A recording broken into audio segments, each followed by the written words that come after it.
Hi friends, welcome to Food Family. இன்னைக்கு ஒரு சிம்பிளா ஈஸியா எப்படி மட்டன் கிரேவி செய்யறதுன்னு நம்ம பார்க்கலாம்.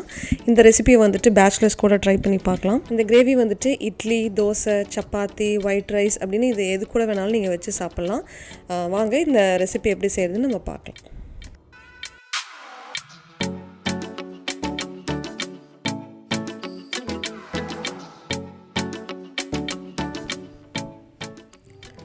முதல்ல குக்கரில் ஆயில் ஆட் பண்ணிக்கோங்க. நான் ஒரு 3 டேபிள் ஸ்பூன் ஆயில் ஆட் பண்ணுறேன். ஒரு பட்டை, 2 ஏலக்காய், ஒரு 4-5 கிராம்பு ஆட் பண்ணிக்கோங்க.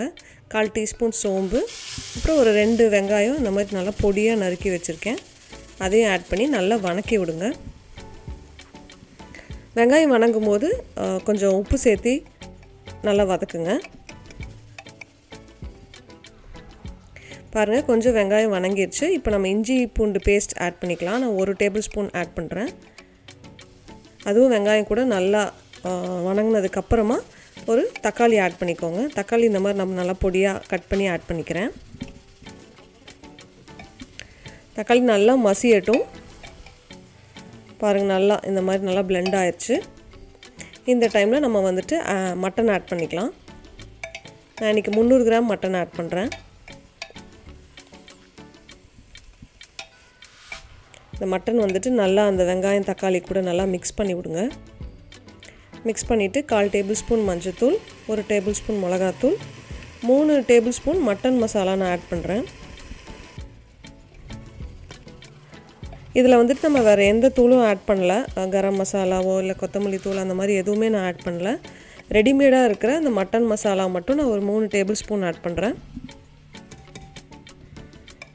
நீங்கள் வந்துட்டு மட்டன் நிறையா போடுற மாதிரி இருந்தால் இன்னும் ஒரு ஸ்பூன் 2 ஸ்பூன் மசாலா வந்துட்டு நிறையா ஆட் பண்ணிக்கோங்க. இப்போ மட்டன் வேகறதுக்கு நான் ஒரு 2-3 டம்ளர் தண்ணி ஆட் பண்ணிக்கிறேன். அவ்வளோதாங்க, நம்ம எல்லாத்தையும் ஆட் பண்ணியாச்சு. இப்போ வந்துட்டு ஒரு 8லேருந்து 10 விசில் விட்டுடலாம். அப்போ தான் மட்டன் நல்லா வேகும்.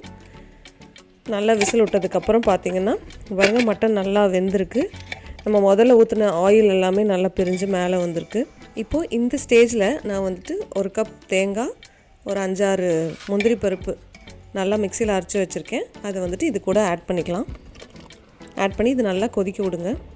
நான் வந்துட்டு இன்றைக்கி இந்த குழம்பு கொஞ்சம் தண்ணியாக தான் பண்ணுறேன். அப்போ தான் இட்லி தோசைக்கெல்லாம் ரொம்ப நல்லாயிருக்கும் தொட்டு சாப்பிட்றதுக்கு.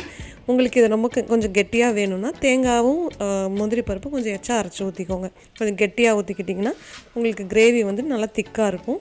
இப்போ பாருங்கள், இந்த மட்டன் குழம்பு ரெடி ஆயிடுச்சு. ரொம்ப ஈஸியாக டக்குன்னு செய்யக்கூடிய ஒரு குழம்பு. இது உங்கள் வீட்லேயும் ட்ரை பண்ணி பாருங்கள். எப்படி இருந்துச்சுன்னு மறக்காமல் கமெண்ட் பாக்ஸில் சொல்லுங்கள். இது வரைக்கும் ஃபுட் ஃபேமிலி சேனல் சப்ஸ்கிரைப் பண்ணாதவங்க மறக்காமல் சப்ஸ்கிரைப் பண்ணி இந்த பெல் பட்டனையும் கிளிக் பண்ணிடுங்க. தேங்க்ஸ் ஃபார் வாட்சிங்.